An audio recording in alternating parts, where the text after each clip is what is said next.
तुलसीदास थे और उनकी यह पावन पीयूष देशना हम सभी के लिए परम उपकारी। अनादिकाल से हमारी आत्मा में जो जन्म, जरा और मृत्यु रूपी रोग लगे, उन रोगों का उपशमन करने वाली कोई परम औषधि है तो वह एकमात्र यह जिनवाणी भव्यात्मा। चलो चलो पुनः प्रारंभ करते हैं अपने उस सैर को, विहार को। प्रारंभ करते हैं अपने विहार को, अपने सैर को। देखना है हमें उस संसार के चित्र को, कितना विचित्र चित्र है और कितना सार है, यही समझने के लिए आज विहार करना। जो सार प्राप्त करना था, वह सार, वह रस कहाँ पर था, वही खोजना था। आप जो घर में खरीद कर वकील साहब फल लाते हो, क्या उस फल के मात्र छिलकों के लिए लाते हो? नहीं लाते। कीमत हमने जो दी थी वह छिलकों की नहीं दी थी, दल की नहीं दी थी। कीमत अगर किसी की दी थी तो रस की दी थी, उसके भीतर के सार की दी थी। ये जितना भी हम बाहर का प्रत्येक कार्य करते हैं, वहाँ तो हम रस की, सार की आकांक्षा लेकर ही कार्य करते, पर कभी वास्तविकता में अपने सत्व की, सार की और रस का बोध हमने किया? नहीं किया। आज वही हमें खोजना है कि वास्तव में जिस संसार में हम रह रहे हैं, जिनके साथ हम अपने जीवन को यापन कर रहे हैं, क्या उन प्रत्येक वस्तु और व्यक्ति में सार है? कितना सार है, कितना रस है, या वास्तव में असार है कि निस्सार है? वही खोज करनी थी। जो हमारे यह विचारों की प्रक्रिया चल रही थी, चिंतन की प्रक्रिया चल रही थी, उन विचारों की और चिंतन की शक्ति को ही हमें समझना था। अभी हम कहीं किसी वस्तु, व्यक्ति में सार खोजने के लिए, निचोड़ने करने के लिए नहीं निकल रहे। मात्र अंतर इतना ही है, हम अपने विचारों से उस शक्ति को प्राप्त करना चाहते हैं जिस शक्ति को हमने आज तक प्राप्त नहीं की। ऐसी अद्भुत शक्ति इन विचारों में, इन चिंतन में है कि हम चाहे तो संसार में सार को प्राप्त कर ले, हम चाहे तो संसार में निस्सार को ही प्राप्त। कितनी सारी वस्तुएं हमने आज तक निस्सार रूप, असार रूप ही ग्रहण की। वही आज कुंद कुंद स्वामी हमें समझाने वाले हैं, ये बहुत बड़ा तुम्हें जीतने का अवसर मिल रहा है, और जीतना है तो विश्वास मानना होगा। हमें भीतर से एक उम्मीद और विश्वास बना के काम करना, क्योंकि आज कोई पहली बार हम सत्य को नहीं पहचान रहे। सत्य को समझने का प्रयास भी किया, पर कभी सत्य को प्राप्त नहीं कर पाए। एकमात्र वह सत्य ही सारभूत है, बाकी ये संसार असार है, निसार है, मात्र और मात्र स्वार्थियों से भरा हुआ। एक अद्भुत अवसर हमें मिला है, मौका मिला है। क्या सार रखा है इस जीवन में? क्या यह संसार असार है, निसार है, कि क्या सारभूत है?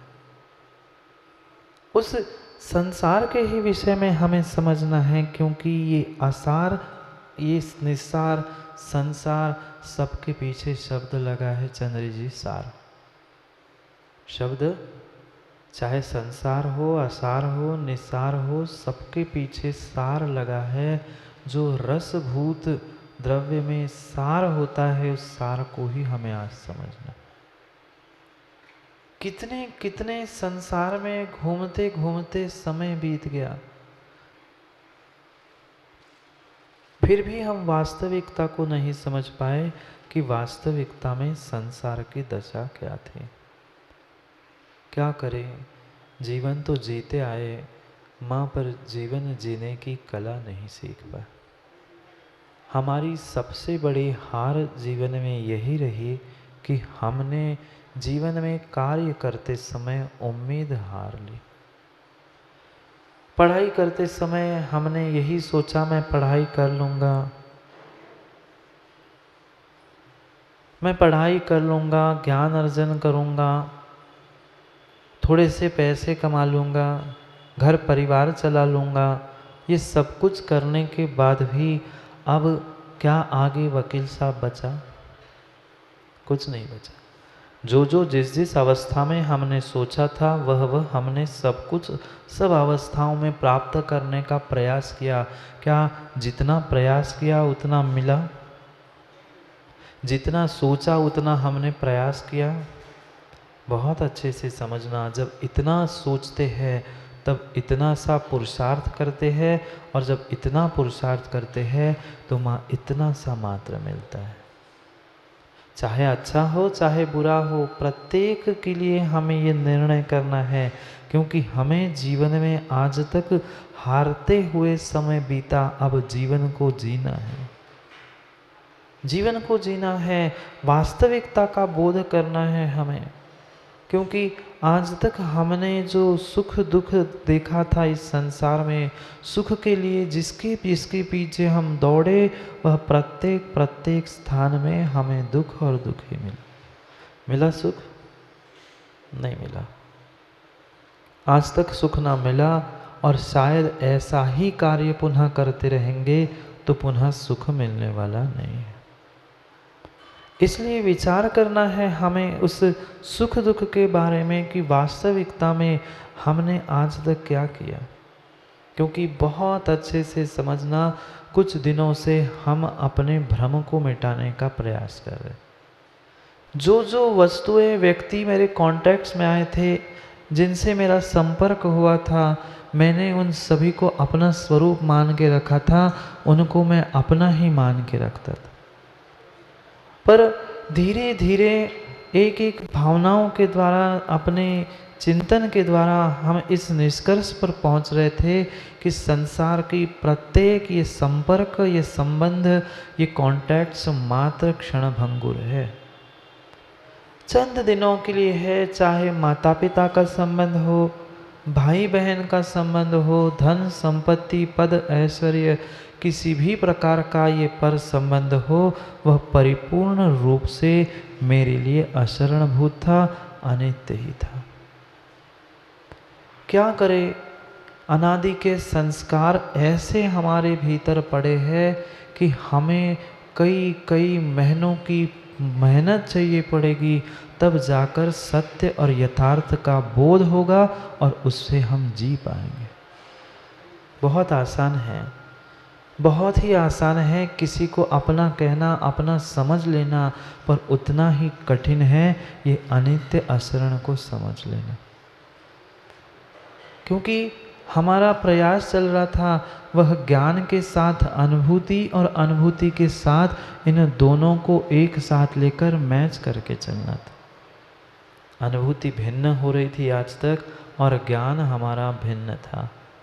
उस ज्ञान को स्वयं के अनुभूति के साथ हमें टैली करते हुए आगे बढ़ना था। क्या वास्तव में ब्रह्मांड की प्रत्येक वस्तु अशरणभूत है?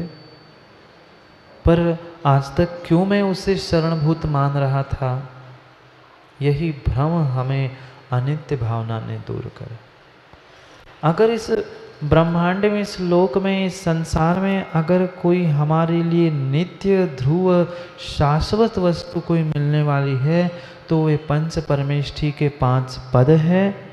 और कोई अगर निश्चय से हमारे लिए नित्य है तो मेरी आत्मा द्रव्य है, अन्य कोई भी नहीं है। किस किस से सहारे की माँ उम्मीद रखी हमने? कभी माता पिता से, कभी पति से, कभी बेटों से, कितनों कितनों से हमने ये उम्मीद रखी ऐसा हो जाए, वो ऐसे काम में आ जाए, पर समय पर उन्होंने ही धोखा दे दिया। नहीं दिया राजीव? दिया। जितनों जितनों से हमें अधिक उम्मीद थी, उतनों उतनों ने हमें अधिक धोखा दिया है। क्यों ऐसा हुआ? क्यों ऐसा हुआ? हमें वही विचार करना है विस्तार से। धीरे धीरे हम अपने भीतर के भ्रम को कम करने का पुरुषार्थ कर रहे थे कि मेरा पुरुषार्थ कैसा होना चाहिए था और मैं आज तक किसे अपना माना था। जब जब दुख के दिन आए तब तक कितनों ने साथ दी। सुख के सब साथी, दुख में ना कोई। सुख में भी बस फॉर्मेलिटी निभाने के लिए, व्यवहार निभाने के लिए फिर भी लोग आते गए, पर दुख के दिनों में कोई साथ, कोई भागीदारी करने वाला नहीं था। एकत्व भावना में हमने समझा इक्को करे दी कम्मम, इक्को हिंड दी दिए शर्म जा रे। अकेला ही कर्म करता है, अकेला ही संसार में घूमता है उसके फल को भोगने के लिए। चाहे वह पुण्य रूप हो, चाहे वह पाप रूप हो, परिपूर्ण रूप से वही अकेला एकत्व से ही जीता है, कोई किसी का होता ही नहीं है। यही तो कला हमें सीखनी थी इन 12 भावनाओं के साथ। जो मेरा नहीं था, उसे जो मैंने अपना मान के रखा था, उसे हमसे भिन्नत्व, अन्यत्व को पहचान कर सबके साथ रहना तो सबके साथ था। किंचित भी अव्यवहारिक नहीं होना था। जब ये एकत्व और भिन्नत्व का चिंतन करेंगे, जब हम सामायिक में बैठे हैं, पर जब सबके साथ रहेंगे, तब हमें ये भी महसूस करना है कि मेरे जैसा एकत्व इसके पास भी है। तभी तो संसार की दशा को हम समझ पाएंगे। धीरे धीरे कुंद कुंद स्वामी ने हमें संसार की असारता को और निस्सारता का वर्णन करने के लिए इन 4 भावनाओं के द्वारा वस्तु का स्वरूप समझाया। बंध परिपूर्ण रूप से मेरे स्वयं के भावों से और संकल्प विकल्पों से रहा।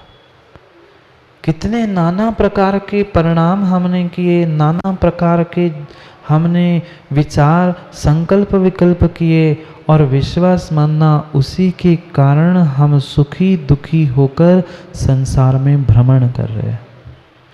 कोई 3 लोक का नाम संसार नहीं है। कोई संसार नाम की वस्तु यहाँ ब्रह्मांड में किसी दुकान में मिलने वाली नहीं है। घर परिवार का नाम संसार नहीं है। इन चतुर्गति में सुख दुख से युक्त होकर जो परिभ्रमण है, यही संसार है। संसरणम इति संसारा, चतुर्गति में भ्रमण करने का नाम ही संसार है। मात्र घर गृहस्थी कर्म बंध, इसका नाम संसार नहीं है।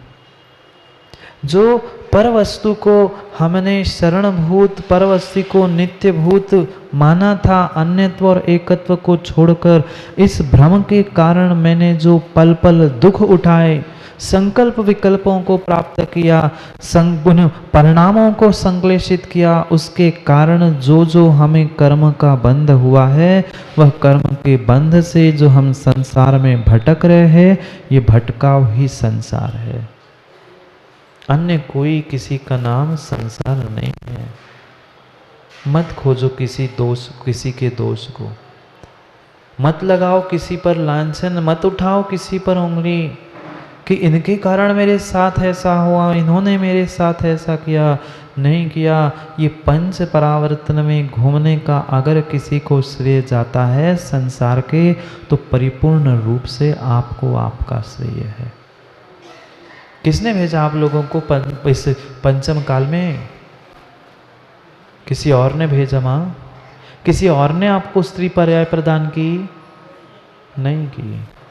ये सब कुछ हमने ही स्वयं के परिणामों से किया, और मात्र ये पंच परावर्तन का अगर कोई मुख्य कारण है तो हमारे भाव, हमारे परिणाम।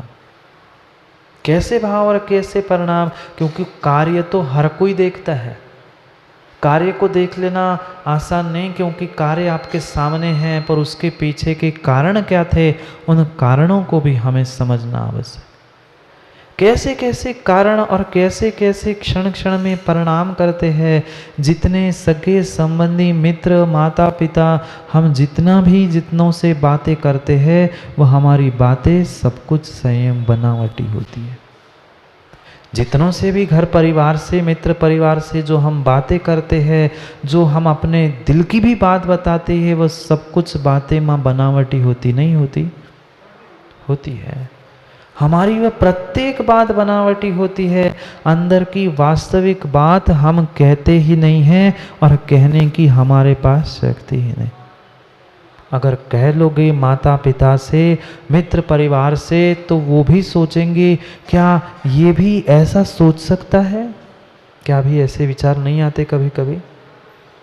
दूसरों की छोड़ दो, स्वयं भी अगर उन विचारों के बारे में विचार करने बैठ जाओ, तो हमें भी कभी राजीव शर्म लगे कि मैं भी इंसान हूं क्या, एक इंसान हूं कि मनुष्य हो कि मैं ऐसा भी सोच सकता हूं। विचार करना है हमें उन्हीं परिणामों के बारे में, क्योंकि यही परिणाम मुझे पंच परावर्तन में घुमा रहे हैं। द्रव्य क्षेत्र काल भाव भव, कैसे खोटे खोटे परिणाम किए। दिन भर में भी अगर हम हिसाब लगाएं तो 24 घंटे में 5 मिनट भी अच्छे परिणाम नहीं किए। परमात्मा के चरणों में पहुंचकर भी हमने कैसे विचार किए? नहीं करते। होते भी है। ये झूठी बातें कहना छोड़ दो महाराज जी, वो अपने आप होते हैं। हमने नहीं किए परिणाम, राजीव आपने ही परिणाम किए हैं। होते अपने आप कुछ नहीं है, कुछ नहीं है। मत निमित्तों को दोष दो, मत ये कह दो वे सामने महाराज जी लड्डू रखा था इसलिए खाने की इच्छा हुई थी। लड्डू ने और आपको जिस वस्तु पे दृष्टि बार बार जा रही थी, उस वस्तु ने कब आपको बुलाया था? नहीं था। किसने कहा आकर्षण?